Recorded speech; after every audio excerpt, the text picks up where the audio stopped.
Hello guys, ഇന്ന് നമുക്കൊരു tomato rice ഉണ്ടാക്കി നോക്കിയാലോ. അതിലേക്ക് ആദ്യം വേണ്ടത് ഒരു ഗ്ലാസ് അരി 20 മിനിറ്റ് കുതിർത്ത് വെച്ചത്.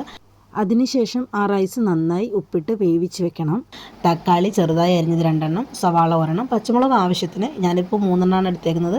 വെളുത്തുള്ളി 4 എടുത്തിട്ടുണ്ട്, മല്ലിയില ആവശ്യത്തിന്. അടുത്ത് നമുക്ക് കടുക് വറുക്കാനായിട്ട് വേണ്ടത് കടുക്, ജീരകം, കടലപ്പരിപ്പ്, ഉഴുന്ന്, വറ്റൽമുളക്, കറിവേപ്പില.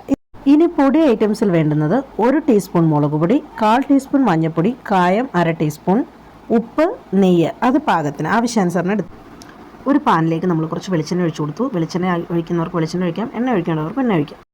ഇതിലേക്ക് ഒരല്പം കടുക് ഇട്ട് കൊടുത്തു. കടുക് പൊട്ടിയതിന് ശേഷം അതിലേക്ക് നമ്മൾ കുറച്ച് കടുക്, ജീരകം, കടലപ്പരിപ്പ്, ഉഴുന്ന്, വറ്റൽമുളക്, കറിവേപ്പില ഇത് ഇത്രയും ഇട്ട് കൊടുത്ത് നന്നായി വഴറ്റിയെടുത്തതിന് ശേഷം അതിലേക്ക് നമ്മൾ കുറച്ച് വെളുത്തുള്ളി, പച്ചമുളക്, കറിവേപ്പില ഇത് ഇത്രയും ഇട്ട് കൊടുത്തു.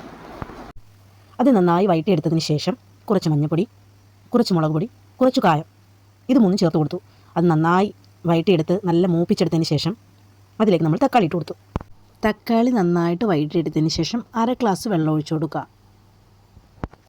ഒരു 10 മിനിറ്റ് വേവിച്ചെടുക്കുക. അതിനുശേഷം ഇതുപോലെ നന്നായിട്ട് തക്കാളിയിലെ വെള്ളമൊക്കെ ഇറങ്ങി നന്നായിട്ട് കുഴമ്പ് രൂപത്തിലായിരിക്കും.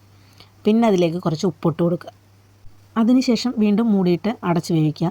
അതിനുശേഷം ഒരു 10 മിനിറ്റ് കഴിയുമ്പോഴത്തേക്ക് ഇതുപോലെ വെള്ളമെല്ലാം വറ്റി നല്ല പരുവത്തിനായിരിക്കും. അതിലേക്ക് 1 സ്പൂൺ നെയ്യ് ഒഴിച്ചു കൊടുക്കുക. നന്നായി ഇളക്കിയെടുക്കുക.